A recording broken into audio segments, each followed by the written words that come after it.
أهلا متابعينا في قضية هزت الرأي العام وأثارت الكثير من علامات الاستفهام.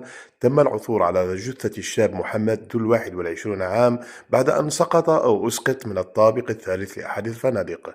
الفندق وهو فندق جي بي حسب ما يتم تداوله يعود ملكيته لرجل الأعمال جمال بسكرة، المعروف بثرائه الواسع وعلاقاته مع الفنانين والمغنيي الديسكوهات والملاهي. مصادر غير رسمية أفادت بوجود شبهة تورط جمال بسكرة رفقة أحد معاونيه داخل الفندق، حيث يشتبه في تعرض الشاب لاعتداء جسدي قبل أن يتم رميه من الطابق الثالث. وما زاد من قوة هذا الاحتمال هو الاختفاء الغامض لتسجيلات كاميرات المراقبة الخاصة بالفندق في وقت كانت فيه تلك التسجيلات كفيلة بكشف الحقيقة.